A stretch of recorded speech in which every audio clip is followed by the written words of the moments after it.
Good morning, everyone. I'm Tabitha Hassell with Tabs on Tap. It's been a while. I was here, for a touch on, was it Monday, Tuesday? I can't even remember. It's been a very long week. Obviously, having some connection issues. So far today, things seem pretty good. Let me know on your end if it skips a beat, anything else is going on. Good morning, Rob. Good morning, Kim. Good to see you guys. The reason why I played that video this morning because I'm going to be talking about leftist violence, because you know what? It has gone on long enough. Don't you think it has gone on long enough? And it just seems like things are heating up even more. Good morning, Michelle. And good morning, Vernon. Good to see all of you this morning. Yeah, it's been a tough week. No question. I still am not 100% sure what was going on with my internet. Hopefully, it's not still going on today. Good morning, Eric. Good to see you this morning, too. And I'll tell you, I don't know what is happening. I've switched. I used to have an internet service where I had to have three different internet services. I had one back here, one kind of in the middle of the house, and then one at the other end because it took three, to get a good signal in all parts of the house. And I was tired of paying for three internet services. So a local company came to town called Connexus. I live in a very rural area, limited options. And so, and I did have, of course, I do have a Starlink outside, but I unhooked it because, I was trying to get my brother and my son to put it up on the roof to get a good signal. And it was the same situation. I could get Starlink service in just part of the house. And I'm just like, I can't keep paying for all these internet services, $300-400 a month for just internet. So I ordered this Connexus service. It seemed really good. It's supposed to be like 2.5 gigabytes. Nope, not even close. And I kept getting all these messages on my phone and on my computer, for the past couple weeks. It said, "Oh, my IP address being hacked, that somebody's trying to hack it." And I really just thought it was one of those scams. Like if I click on the link or if I do something, then it really will, possibly allow them to hack into my system. So I just ignored it. I did screenshot it at the time, but I just ignored it. And then when I was talking to this lady from this Connexus place, they're like, well, something did happen to your IP address and something, did compromise it. And so therefore they had to issue a completely new IP address. But then that really didn't fix the problem either. And I still think I'm going to have to go back to multiple internet services, because I didn't talk to her this last time. My son did because I wasn't home.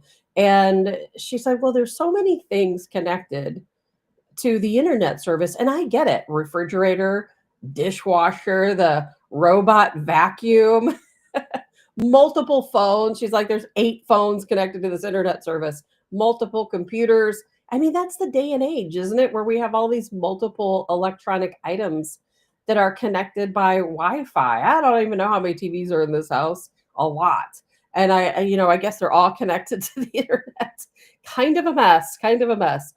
Good morning, Linda. Good morning, Robert. But it shouldn't have been that much of a mess. So I've got to come up with a plan. These days too, Starlink is very inexpensive now. You remember when you used to have to pay 500, 600, $700, to get your unit? Well, Starlink right now, they're giving out either units completely for free and also with discounted monthly services. When I first got mine, I think I paid $600 for the actual Starlink unit itself, plus $120 a month for the service.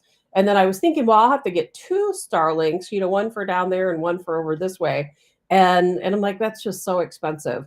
And then, so I tried this plan, but now you can get a Starlink for nothing down in many cases. And I've seen different prices out there floating around. Some are $50 a month, 60 a month, 80 a month, depending on where you live. So Starlink, if you're looking, is probably a pretty good deal right now. And I used to have T-Mobile back here, just like a little T-Mobile home internet. And it was quite honestly the best internet I've ever had. But I got rid of it for this stupid Connexus. Anyway, enough about that.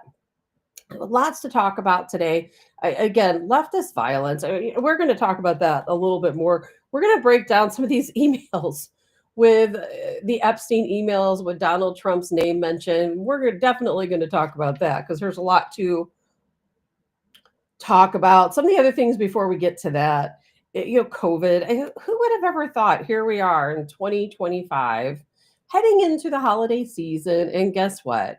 they're pushing for COVID vaccinations before Thanksgiving. Oh, if you want to go visit your family, you better go get your vaccination.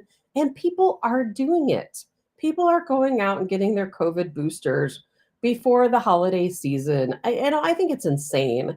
I don't even remember the last time I came across someone who had COVID. Do you? I mean, and maybe that's just me. My circles are limited. I don't know of anyone that's had COVID in the past. I don't know, maybe a year. I can't remember hearing even about COVID. They don't even test for COVID anymore. If you go to the emergency room or you go to a hospital, unless there's something COVID like going on, they don't even test for it. And now they have two of those tests that test for the flu and COVID together. Remember that? It's all such a sham. It's all such a sham. I'm not telling you what you should and shouldn't do, but if my doctor asked me to go in and get a COVID test, I would literally laugh in their face and then I would never go back. Robert says, please ask Colonel Joe if he has heard and if he has an option regarding tactical civics. Robert, I will ask. There's a very good possibility that Colonel Adams is going to join us tomorrow since he was not able to join us this week. So we'll see about that tomorrow. And if he can pop in with us. I know I wanted to make sure today worked first before I had, took time out of his schedule to try to join us. So I am going to work on that. I'm also trying to work with a deal with Colonel Adams since a lot of times on Wednesdays, I have to work early morning Wednesdays. Sometimes I can get one of the employees to fill in for me, sometimes I can't.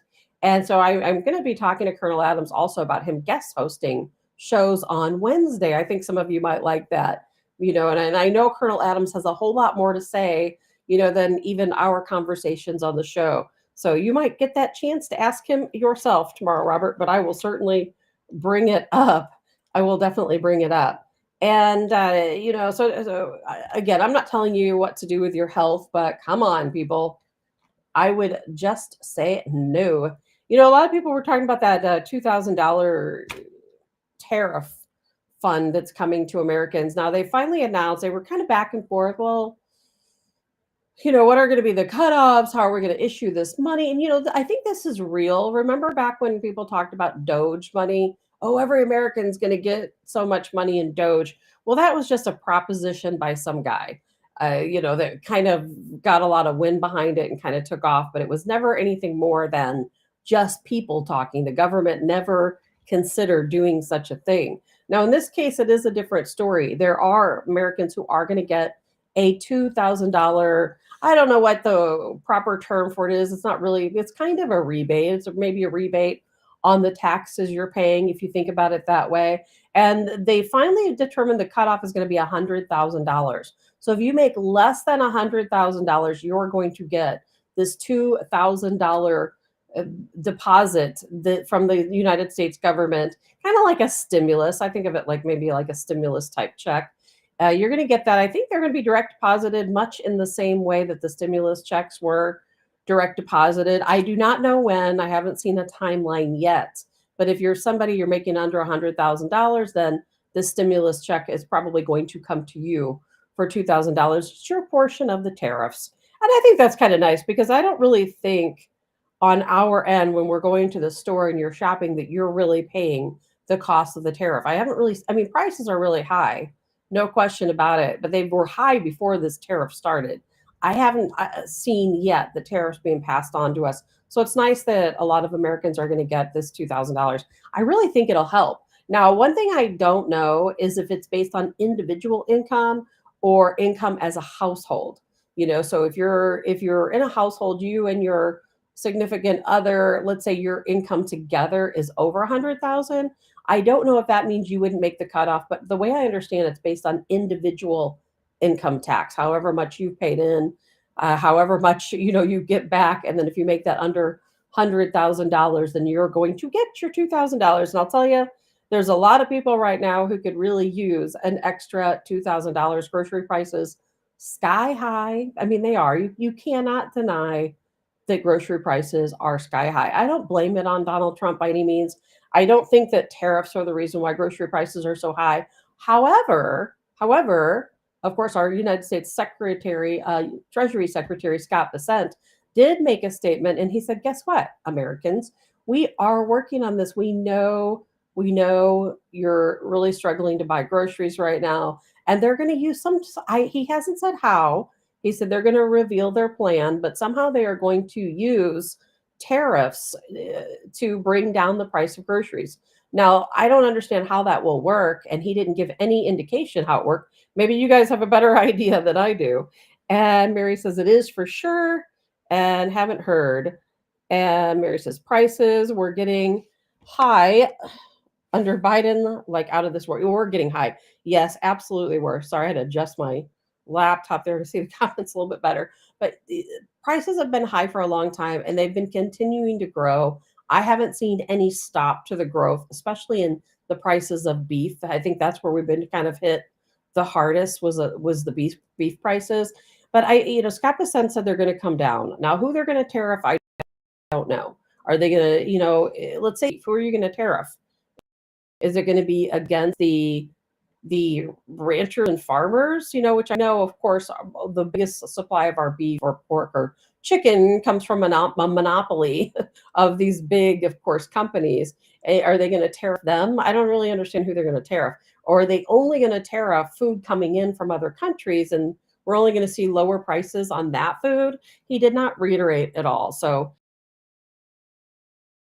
is going to be coming up. I'm getting these pop-ups. So if you guys are having any issues hearing me, or if I start breaking up, please let me know. The pop-ups are coming up really quick, and I'm up here talking, so I haven't been able to see what they say. Matthew, good morning. Good morning, Matthew. And I'll tell you, prices are crazy. Everything's crazy. And then I heard this other thing. Now, I don't know what I think about this. I'm more counting on your opinion than anything else because I'm not sure how I feel about this.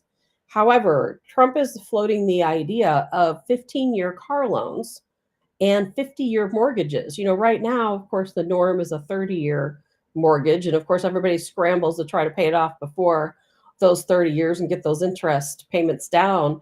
And car loans, what is it right now? I think I know car loans have changed a lot. I haven't had a car loan since, gosh, 2006. So I don't really know too much about what the rates are or how that really works. But I try to, excuse me, I try to save money by buying outright and not paying all that interest.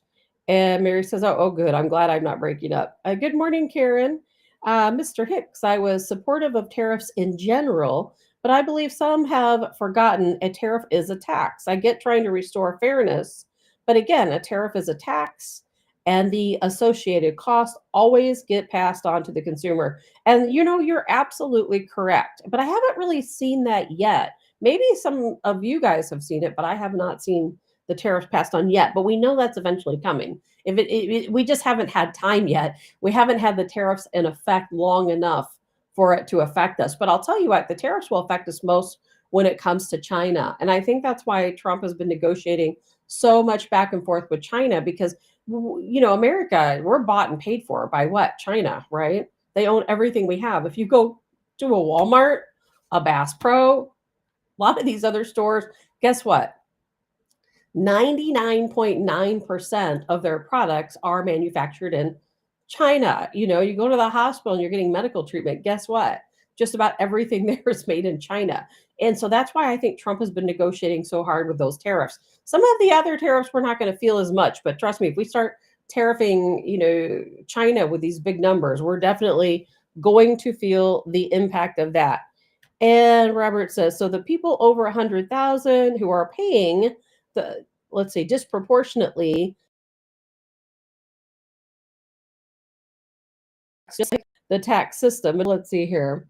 I thought we imposed the tariff to help offset the VAT tax rebates of other countries by helping specific industries. I'm against it. Yeah, Robert, I think a lot of people probably feel like you do, with the tariffs, but we'll just see how it works. Donald Trump says that we're bringing in all this tariff money.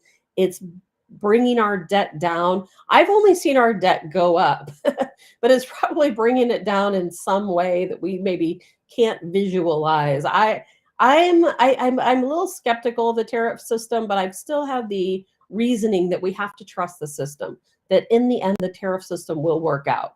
And if it's going to lower food prices for people, how that is, I don't know. My brain can't wrap around it, but Scott Besant will definitely tell us. And Mary says, so a 24-year-old would be 74 when their home is paid for. Mary, here's the thing. I don't like the idea of a 50-year mortgage. I don't. I think that's a terrible idea, quite honestly. Under the current system, though, maybe it's not so bad. If a lot of states end up abolishing property tax, then I would hate to see somebody with this 50-year mortgage. And of course, most people don't live in their home for 50 years. People tend to move around a lot. The old days, people would buy a home and they lived there their entire lives. That doesn't really happen now. But a lot of times, though, and this is why I don't know, does it really make a difference or does it not? So let's say that you're somebody who moves often. A lot of people move a lot. I've moved out how many different times. I've never felt attached to any one place. I've lived here for about 3 years now, and I don't know if I'm ever going to move, but I might. So if you're continuously paying a mortgage payment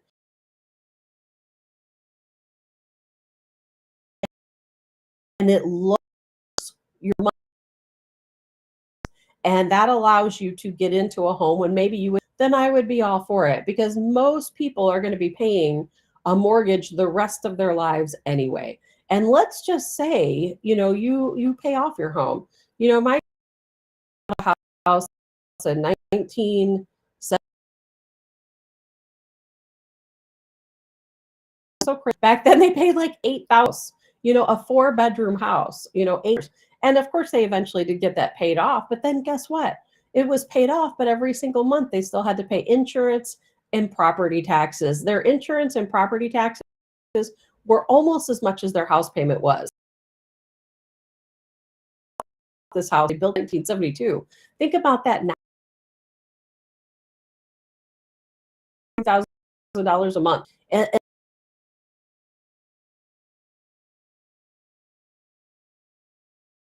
my home they off. I mean my actual portion of the home itself, much of the payment, it's all taxes. And if you look at, not this house, but I lived in a house a few years ago where the portion I was paying each month towards the actual mortgage was only few hundred dollars. But I was paying another $1,200 a month in just taxes. And it was absolutely insane. So if you continue having to pay all these property taxes every single month, you know, yes, it might lower your payment, a couple $100 to get your house paid off, but not really enough to make a difference. So why not take a deal where you can get a 50-year loan, pay a little bit less each month, at least on the house end, maybe less down, maybe ways to get you in. And that's, of course, Donald Trump's plan is to get more people in a home. And trust me, he's fighting against a very tough system, as you know. He's fighting a very tough system to, deal with like BlackRock and all these people and companies who are trying to make sure you don't ever own a home. Yeah, I do hope, though, a lot of states do abolish these property taxes. I know Governor Kehoe in Missouri is trying to work out a deal for the state of Missouri where they can abolish, personal property taxes. And Illinois, it's a little bit different than it works out in Missouri. You just have your property taxes that you pay every single month for your property, which is outrageously expensive. And Robert says, increase tariffs, abolish the illegal income tax. I would be all for that, Robert. And Robert says, before 1913, the government didn't have an income tax and tariffs paid for government. Right. And back then, I think they actually got more done because what's happening now with your taxes? You're paying all these taxes in. Do you ever really see it? Do you see the potholes in your town being fixed? Do you see these different subsidies that are supposed to come through your taxes being taken care of? No, because guess what? They're just taking your money. The government is, and they're getting kickbacks. They're pocketing a lot of your tax money. B, they're sending it overseas. C, they're using it for people who are in our country illegally. And your tax dollars are not going to anything we would like it to go. I used to laugh because back under Obama, all the ridiculous stuff Obama used our tax dollars for, absolutely ridiculous stuff. And they're still doing it. I will always believe that Americans need to see where every single penny goes. There should be a website you can log into at any time you want, and you can see where every single cent of American taxpayer dollars go. They'll never do that because if they did, even under Donald Trump, if they allowed us to log in right now and see where every tax dollar went, guess what? We would have another revolution. I can promise you that. There would be a civil war for sure, the people against the government. So they will never allow that to happen. Because look at Doge. When Trump first took office and Doge made its way through all of those different companies, look at all the money they uncovered that was being misspent. All the tax dollars that were going to these NGOs, which was really just then turned around and either given to people for their own personal use or turned against us, to fight against us by funding all of the leftist violence that we're going to talk about here shortly. But now here's where things stop for me. I do not want to see a 15-year car loan. We've talked about it before that I can't recall the exact number of people, maybe 20 million people in the United States, something along those lines, that might be higher, are in negative equity on their vehicles. I know you guys know this. The minute you buy a new vehicle, the minute you leave the lot, it starts depreciating. That's one of the earliest lessons in life I remember my parents telling me is, if you go out and buy a new car, as soon as you leave that lot, the depreciation starts. There's no good unless you're buying a collector's item, there's no good investment in a vehicle. And people right now have negative equity. So they have a vehicle. Oh, they want to get a new vehicle. So they go to the dealership and they want to trade their car in, get a new car. The dealership says, okay, you owe $12,000 on this car. We'll give you $3,000 for your trade in, and then we're just going to tack the rest of that onto this loan. And it's unbelievable. People are so in debt over cars.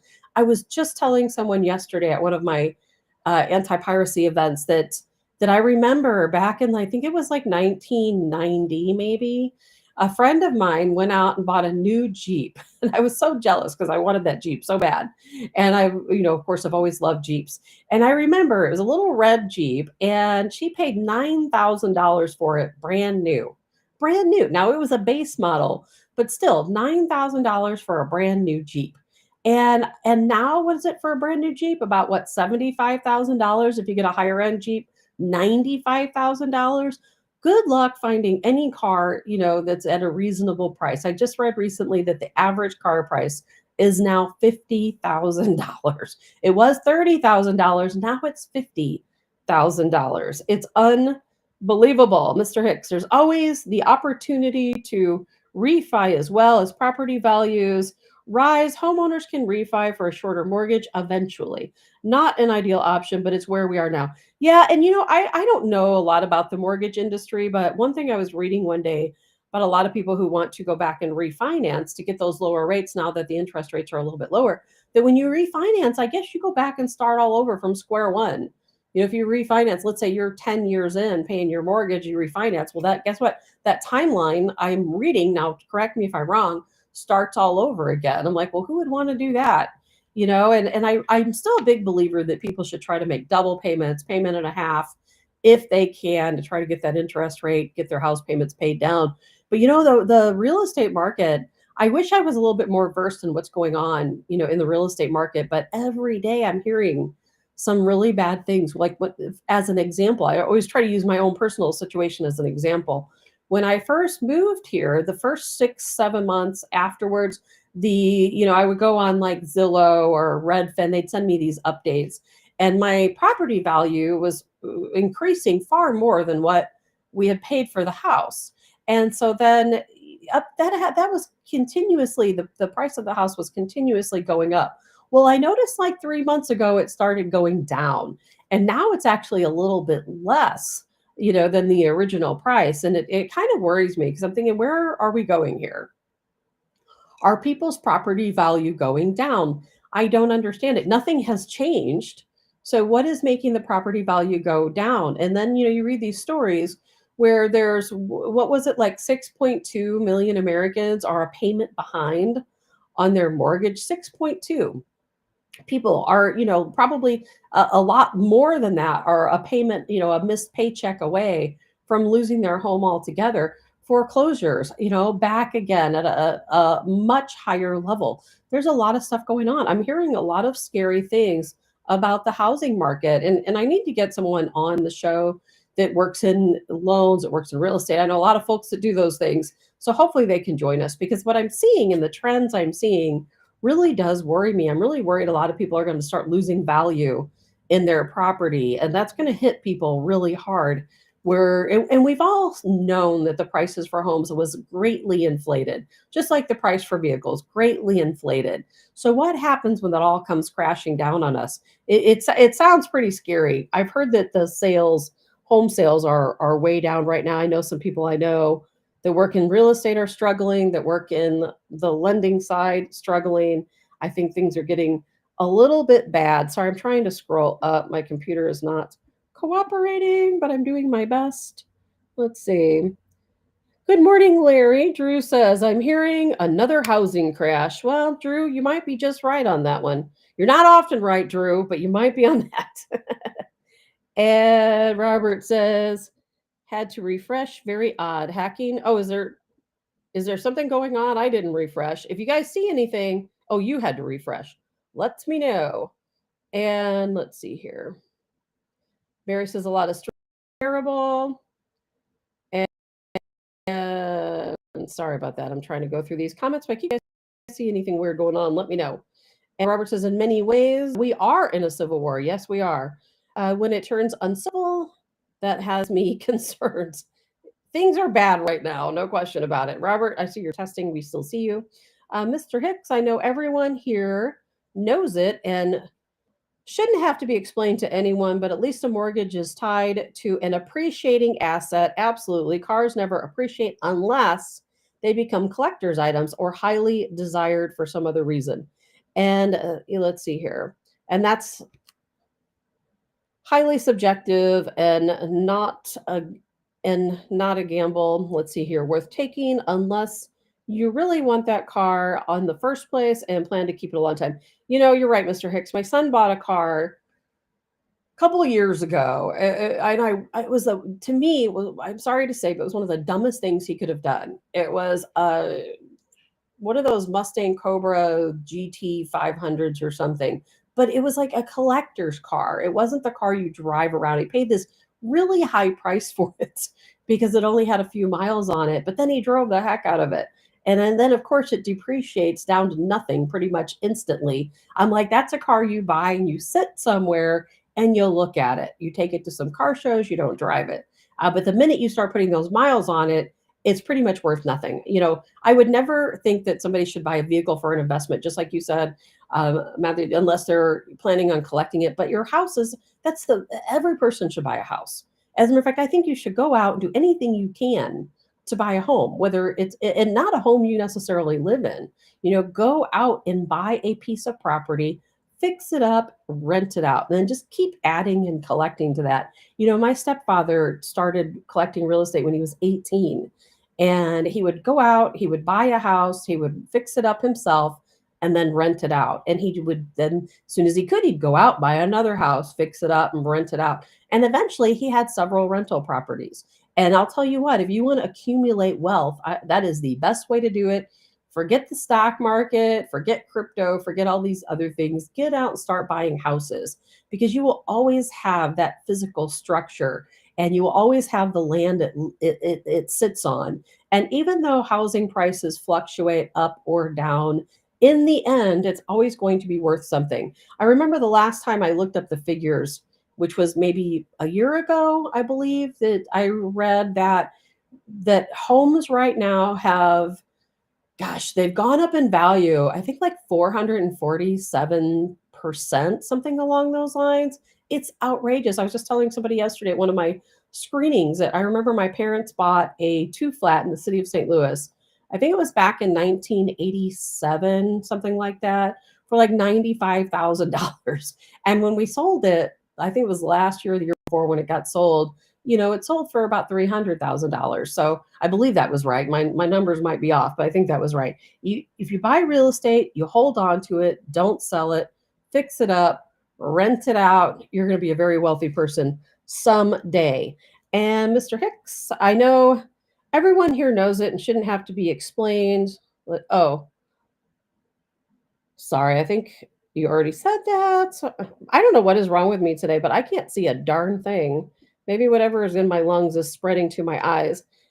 Robert says, in case you are Unaware Facebook will not let me comment anymore. It says I need to pay for stars to see my comments. Well, Robert, whatever that says, ignore it.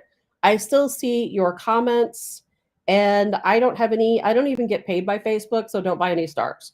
I am not monetized. They don't like me over there at Facebook. I don't receive $1 from Facebook. So do not send stars or anything else because they would just keep it. And Robert says, "Oh, you had to refresh. Very odd. It could be hacking. I've been having a lot of hacking lately." Drew, Donald Trump with this dumb 50-year mortgage. I don't think it's so dumb, Drew, because, oh, I am breaking up. Well, I hope it doesn't continue. If it does, please let me know. Vernon says, "But we used cars from private sales, and our newest car is 12 years old. So no more car payments." Yeah, I try not to ever have a car payment.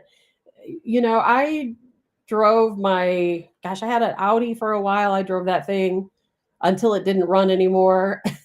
When those new Audi TTs came out in the year 2000, I drove the heck out of that car. Then I had a Jeep that I bought in 2006 and just sold it a few months ago. I have a newer Jeep, but I paid cash for it because I am not paying interest payments on a car. I try to find the best deal I can. And these days I would never buy a brand new car. There's no way I would go to a car dealership and buy a brand new car. And I'm sorry for people who own car dealerships.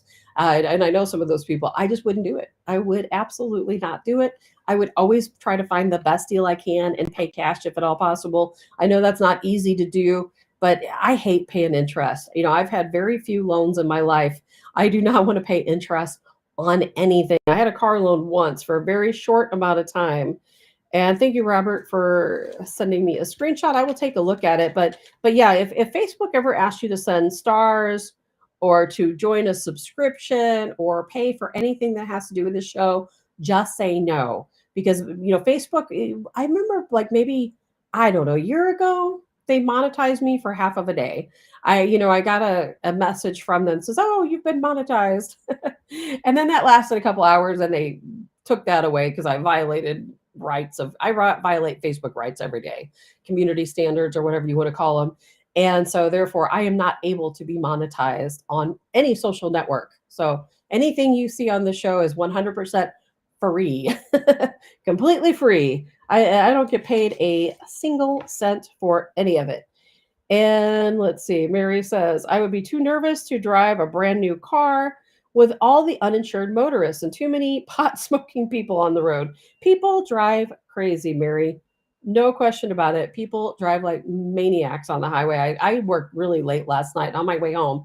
But man, these people are driving super crazy. And it's just continuous. It's always dangerous to be out driving on the highway these days, especially in and around the city of St. Louis. It is absolutely ridiculous. Make sure you have uninsured motor vehicle coverage. That way, if you're out there and one of these idiots hits you, and they usually run, and that's probably what they'll do, then at least your insurance will cover the damage. So I always make sure I have really good uninsured motorist coverage. It says, "I would rather pay you directly and not a cent to Facebook." Don't pay me anything or to Facebook. Like I've said many times, this show is just a hobby for me. It's just kind of fun to come on, talk to you guys. I love the comments. That's my favorite part of the show. And it's just a hobby. I don't have any sponsors. I have never looked for a sponsor. I have no plans to look for any sponsors. It is just a hobby because, my work is crazy, especially right now. We have the St. Louis Film Festival going on. So I've got so much going on. The next week or not, thank God, is a very busy field. So I have been very, very, very busy. And I do the show as much as I possibly can. But there are days where you guys know when I pop on, I'm like, I cannot do a show today because guess what? I have to work. Sometimes I get called into work. Sometimes I already have something scheduled. And we have employees and I try to schedule them as much as I can to work in my place. But then, of course, I'm losing money when I do that, and Wednesday mornings are really busy for me. So that's why I'm thinking about having Colonel Joe Adams start hosting the show on Wednesdays. I see all these pop-ups coming up, probably because I'm talking about don't pay Facebook. And now they're going to start messing with my feed. Mary says, let's see, a lot of aggressive drivers have paper plates and dark windows. You got that right. Lots of craziness, and speaking of crazy people, one of the big things I want to talk about, we're going to talk about the Epstein emails here in just a second.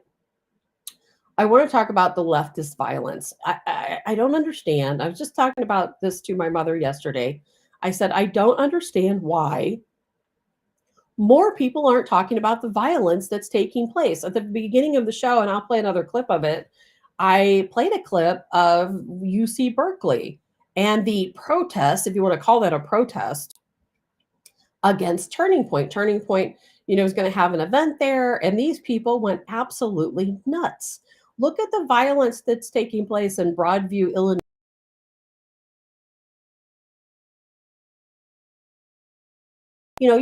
I could tell violence is at an all-time high. And then if you'll see people from Portland post, well, look at the market. There's nobody here. There's nobody causing violence. Okay, well, we didn't say the entire city, was erupting in violence. Take a look at this video really quick.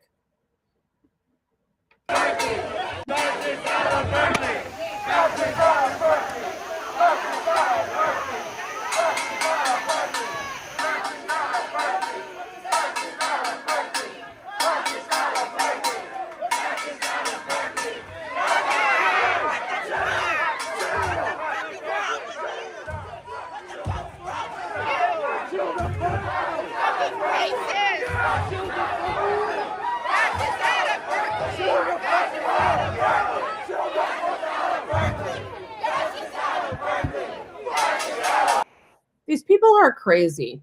What I don't understand is Congress isn't talking about the violence, not even the Republicans in Congress. I don't hear Donald Trump talking about the violence. I don't hear anyone talking about violence. I know that we've done our best to send out National Guard to quell some of the violence, but what I don't hear, and maybe again, I'm just being impatient. I can be impatient when it comes to these things. What I don't understand when we have a situation like this at UC Berkeley, why don't they swoop in, surround this group of people, and haul them all off to jail? Now, of course, that's California. That's never going to happen, unfortunately. But why, I don't understand it. If I worked in the government, if I was a member of Congress, I would never shut up about the violence. I would be standing up every day on every podium I could find and say, do you see what's going on in this country?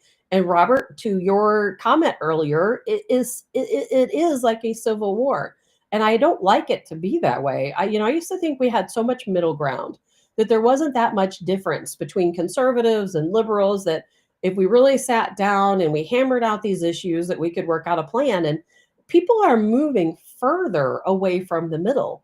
If you were already liberal leaning, you're moving further over to the left. If you're already conservative leaning, then you're moving further over to the right. And I feel like there's very few people left in the middle anymore. And I feel like we're just not in a point anymore where we could sit down at that table and hammer out our differences and things without violence occurring, quite honestly. And if you look, it is always violence from the left.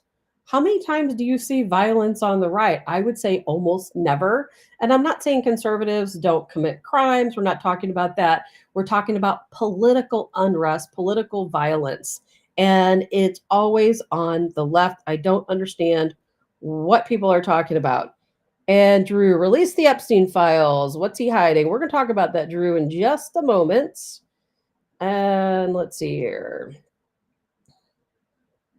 Robert, protecting mostly Democrats and some Republicans. The Donald, after all, a Democrat back in those days. Mandy, Turning Point is practicing free speech. Aren't these protesters always preach about their free speech? Rhetorical question. I know, Mandy. I don't understand it. I am so sick of the violence. I really am. I am so sick of the violence. And I'm more sick that people aren't calling it out. I don't understand it. I know so many liberals and so many Democrats, like in my personal life, who are really good people. We may not agree politically, but as human beings, they are really good people. Of course, they're also not the people who are out, committing violence, at these different events. A lot of them go out maybe in protest, but they're not violent people. But even they're not calling it out. I'm like, to me, if you're against this violence taking place, it's time to stand up and say, hey, yes, my views, I don't agree with you. I'm not conservative. I don't agree. And maybe I hate Donald Trump, But at the same time, I don't condone all this violence. But the problem is that they do condone the violence. That's what's scary about it. Not only do they condone the violence, they want more violence. Violence on the left is always the answer, isn't it? And I'm not saying, and I'm not talking about, the general people, or people necessarily in your community, but the people who have the highest voices, the people in Democrats, let's say in Congress, or Democrat leaders in different cities, they want violence. They think violence is the answer. I don't know what we're going to do about it, but it's increasing. The violence is increasing. Robert, let's see here. We are reaching the tipping point. Those paying for government versus people receiving benefits, then the illegals getting paid. We are definitely at the tipping point. I think maybe we're past the tipping point. I'm really worried, and you sometimes you can kind of see the writing on the wall. I'm very worried that there are certain people within the conservative party, people that maybe you do know, people maybe in your own community, who are going to be so tired of the violence that they're seeing, and the attacks on police officers, the attacks on ICE agents, the attacks on innocent civilians, that they're just going to freak out, and they're going to say enough is enough, and then they're going to react with violence as well, because you can only push people so far before they react. And I'm very worried we're almost to that point where conservatives have just had enough and they start fighting back. And we've already seen groups of patriots come out to a lot of these ICE facilities and kind of counter protests. And some of them have been rather violent. Now, the patriots that come out are not the ones, I've seen countless videos, they're not the ones who start the fight, but they're there. They have their American flag, and you always have some little Antifa thug who comes around and tries to take the flag or tries to hit them, and they get their behind handed to them, to put it nicely, and they usually get the worst end of the deal after they start the little fight. But things are getting really bad. Brenda says, I think it's just become the norm, so people are just exhausted over it. Brenda, I think you're right. I think, unfortunately, violence as being the solution has become the norm. And I know that under the Trump administration, they're trying to do their best to stop the violence. I understand that the governors and the mayors fight every opportunity they have to, for whatever reason, to keep the violence going. That battle's playing out in Chicago right now. For most people, especially, me, I grew up in the Chicago area, and the Magnificent Mile, when I was a kid, or a teen, we would take the train into the city down on the Magnificent Mile. My friends and I, we'd walk around and go to all the different shops. And especially around Christmas time, it was so amazing to go down down further downtown into the city and see all of the lights and the displays. Well, you can't do that anymore. You cannot do that anymore. Violence and crime has taken over the Magnificent Mile. What was once one of the most beautiful areas at Christmas time to go and shop, you can't do it anymore. I just read, what was it? Vacancy of stores is up again another 20%. All those stores are closing.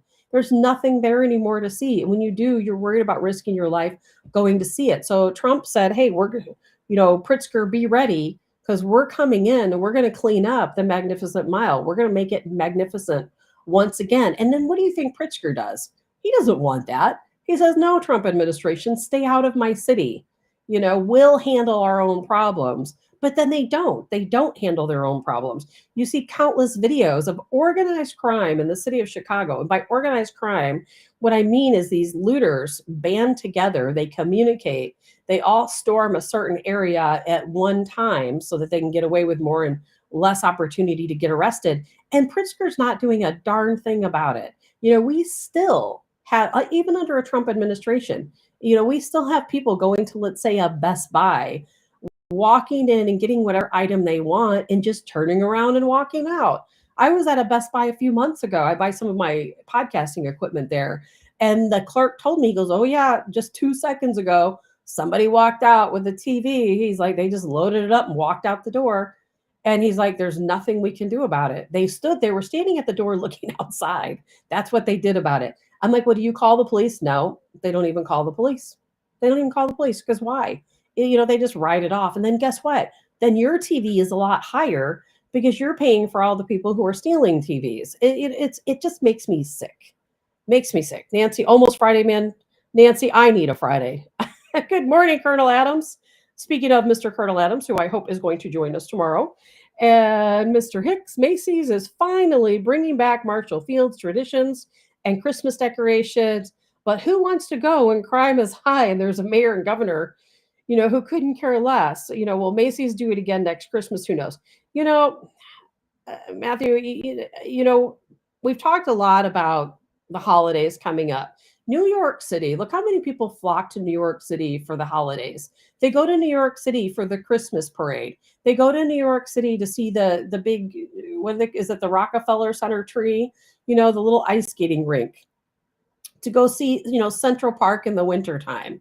And, everybody goes down to New York City for the ball drop on New Year's Eve. Is any of that going to happen under Mom Donnie? I've been talking a lot about Mom Donnie. I'm not going to go down that rabbit hole now because trust me, that rabbit hole is deep. Maybe we'll talk about that a little bit tomorrow. But that man is not who he said he was. Now, we've always known that. I've never even really looked into Mom Donnie too much until, the past couple weeks when I started seeing these posts going around. And he is absolutely not who he portrayed himself to be. It is absolutely a fact that his parents are multimillionaires. It is a fact that they own multiple properties. I myself did the research. I traced at least 12 properties to his parents. And I believe that the posts going around about Mom Donnie are true. People say, oh, you better fact check that. You better fact check that. Because who says it's not true? Snopes? You know, there was a couple things I saw circulating that I thought were not true, but it absolutely isn't true. That is true that he's an imposter, and he's another one. Go back and try to connect the dots and follow him along his path, and it's very difficult to do. It's just like another Obama. No, Mom Donnie is not going to be president unless they change the laws. There's a lot of talk right now about them changing the laws. Democrats, of course, want to change the laws to where you can become a president, even if you're not a natural born citizen in the United States. Of course, they would love to change that law. Who knows who? They probably have that terrorist from Syria here trying to be our president, which I'm also not happy about. And let's see here. That's a good question. Even Christmas traditions in New York could be at risk with this radical mayor taking over. I think that I'm taking a big leap here. Well, maybe we'll talk to Colonel Adams about this tomorrow if he's able to join us. I might be taking a big leap here. I'm very concerned with terrorist attacks in New York City on Christian holidays. Because even though Mom Donnie says he's going to protect Christians, he's going to protect, the folks of the Jewish religion, he's going to protect all these other, different religions, I don't believe him. I just do not believe him. I didn't have a show or I would have talked about it, that he's going to go through the ledgers and he's going to cancel all the contracts of, Israeli companies that they have with the city. And that is true.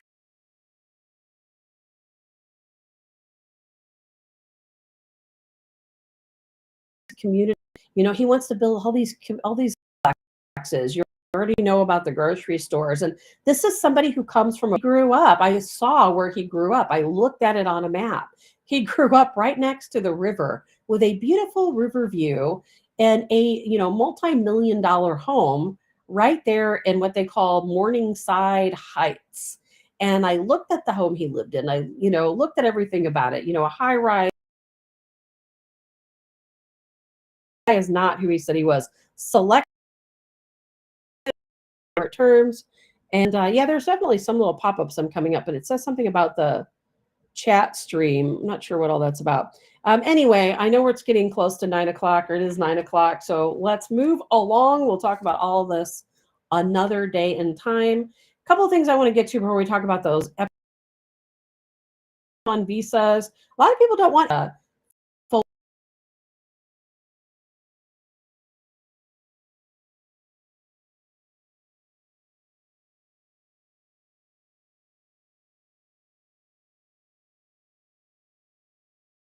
be able to work and to really sorry to say it, and I hope that doesn't offend anybody, but it is a fact. And of course, the reason why is because our country, our government has wanted to dumb us down, and they have successfully done so. And I can tell you, working in the IT field, if you want certain types of programmers, there might be one or two, three in the United States. 99% are coming over from other countries into the United States on these H-1B visas, and they're working. If we stop bringing these people in to our country's H-1B visas, our economy is going to greatly suffer. We are not going to have the technology that we need. And not to mention all the H-1B visa folks who work on as government contractors, who work not only in IT, but in many other sectors, including healthcare and our science industry all over this country. We desperately need these people. And not only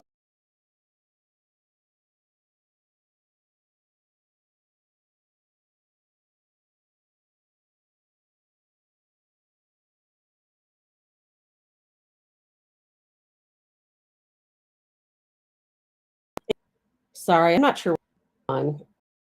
Hopefully, am I cutting out? You're coming over here on an HB1 visa, then we need to tighten those restrictions. Make sure you're here for the right reasons. Make sure you're really taking a job that Americans can't do. That's where we maybe need some restriction. We do have some people coming over on H1B visas who maybe don't have that expertise that we need. But if it's in a field we need help in, then yes, we need those folks here. So, I'm going to jump over a bunch of this stuff and get straight to these. There was a couple of things I want to talk about, but I'm really worried about my connection. I thought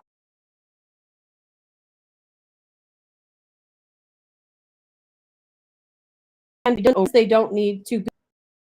Oh, here we go. But some cannot. Some can, and some of the programming. Back when I was in IT, there are companies who need people on site to do some of this work. I hope I can get through these Epstein files because I can see that things are going downhill fast. I'm gonna hook up a different internet today, so we're not gonna have this problem tomorrow. I thought I'd give this place one more chance after they said they fixed it. Now I'm done.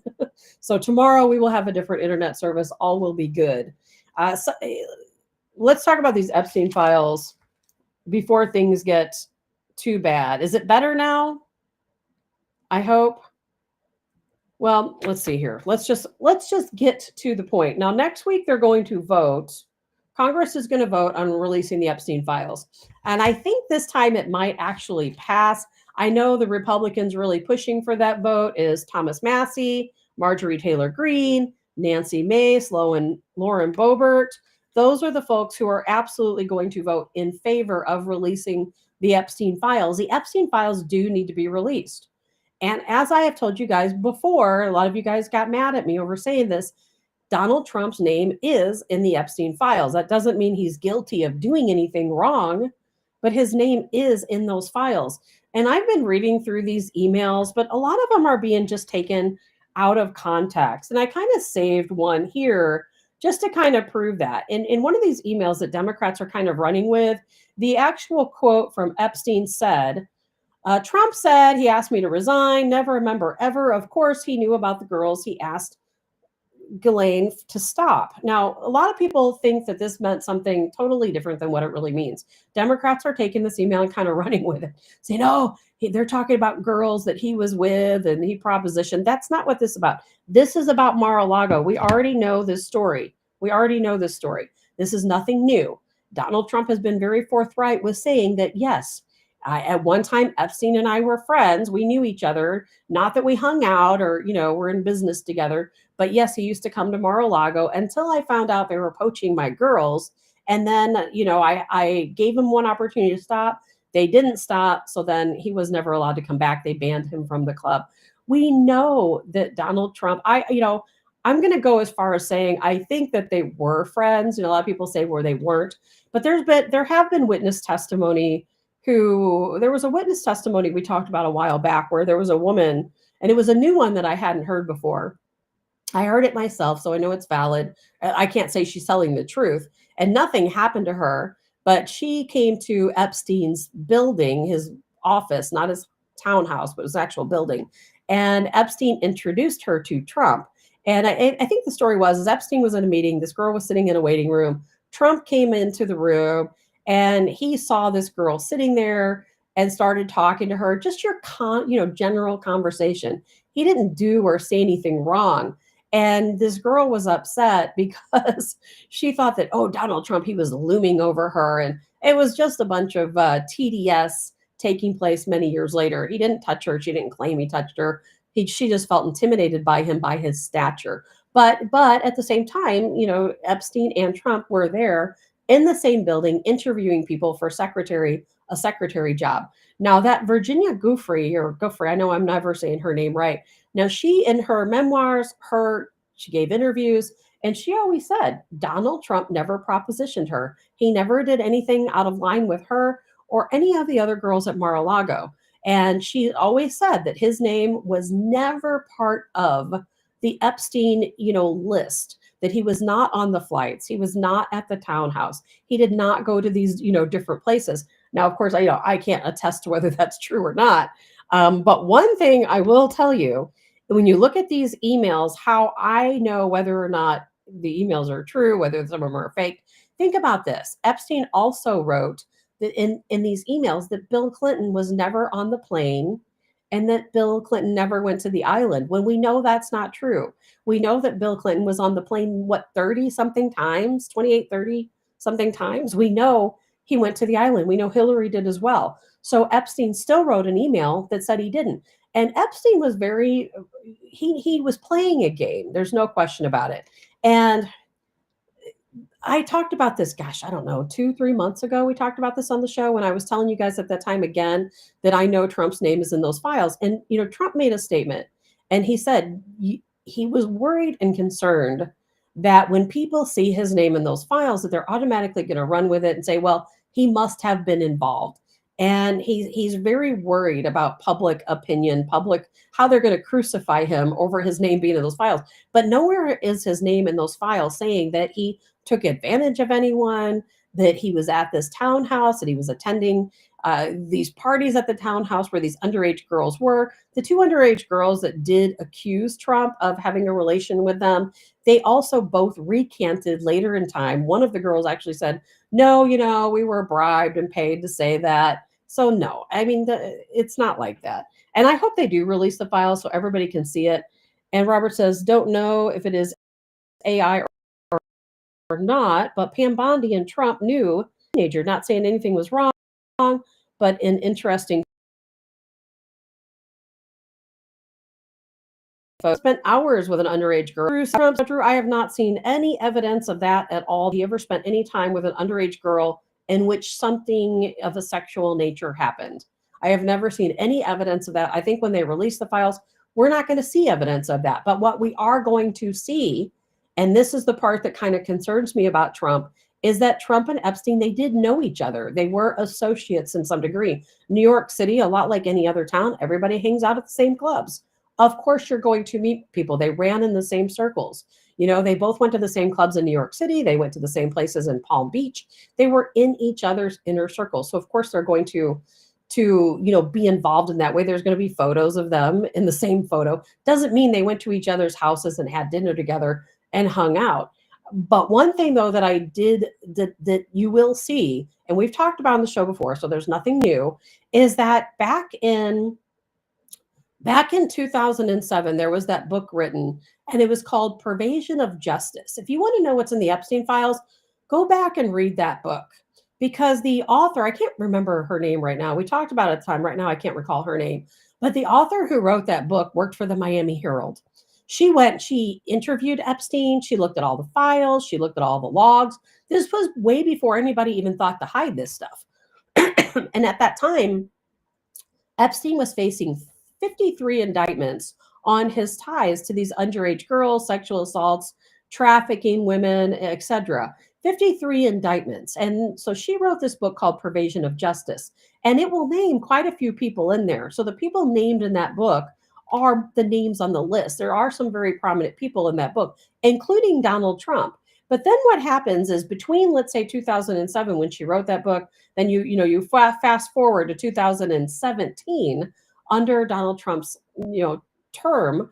That is when Epstein got that really good deal. And so I think a lot of the emails we're seeing unfolding and coming out of this Democrat, by the way, email dump, they picked and choose what they wanted to show. They didn't show you everything.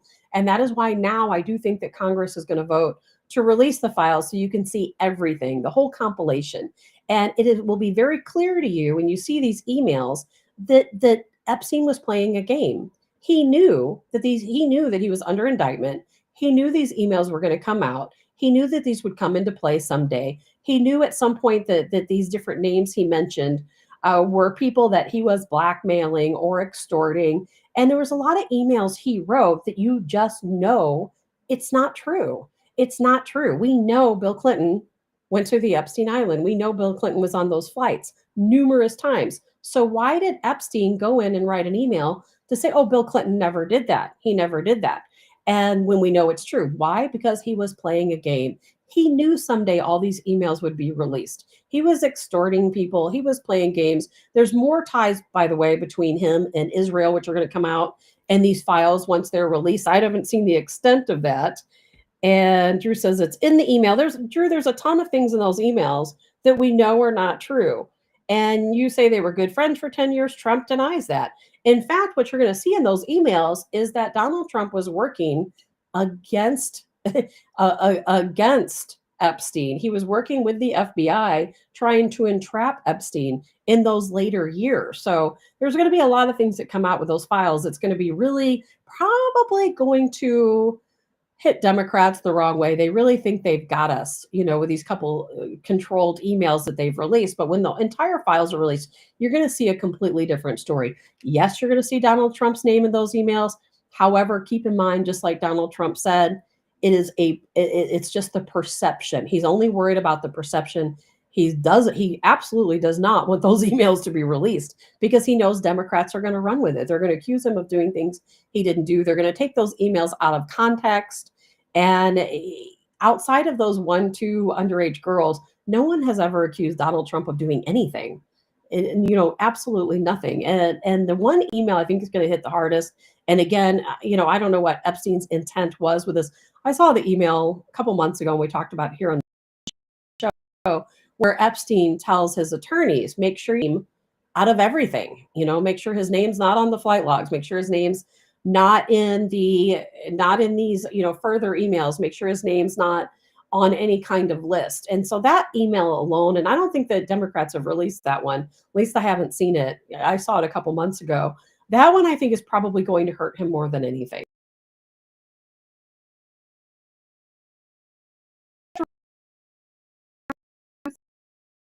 2017, life in prison.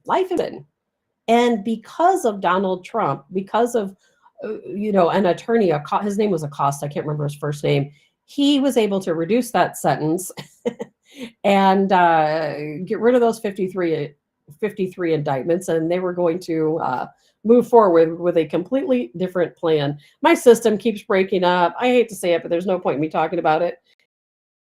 I'm losing track of what I'm saying because connecting, redo. That's not going to happen tomorrow. We'll talk about all again when you can actually hear me, when things aren't breaking up. I had really had higher hopes. I was assured by the internet IT person that everything was fine. I tested it and it seemed fine. I think it was fine at the beginning of the show.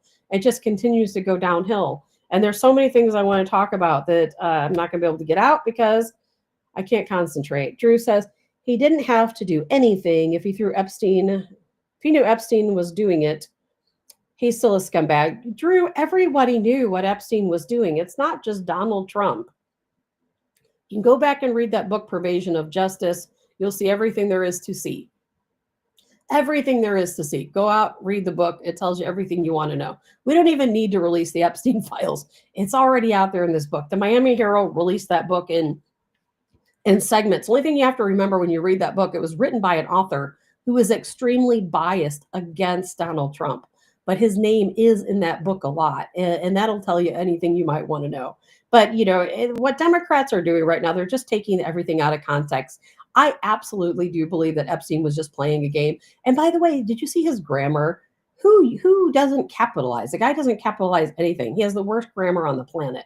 Yet he's supposed to be this financial genius. None of it makes any sense at all. All right, guys, I'm just going to have to end it here. I got more things to talk about, but I keep getting pop that says reconnecting, which means I'm probably going in and out, and I'm not going to torture you in that way any longer than I have to. I'm going to hook up a different internet service today.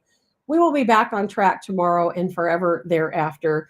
So I do apologize for all of these issues because I really want to talk about these emails, but I'm not able to get it out because of all these pop ups. But I will talk to you guys tomorrow. I hope you guys have a good day. I'm going to work with Colonel Joe Adams, see if we can get him to join the show tomorrow. And I will see you all then. Get out and get your winter prep done, by the way, while it's nice. It's going to be 74, 75 degrees on Saturday. Remember how cold it's been the past couple days? Make sure you get out there and get all your stuff done. That's what I'm going to be doing. Thanks, guys. Have a good day. I'm Tabitha Hassell with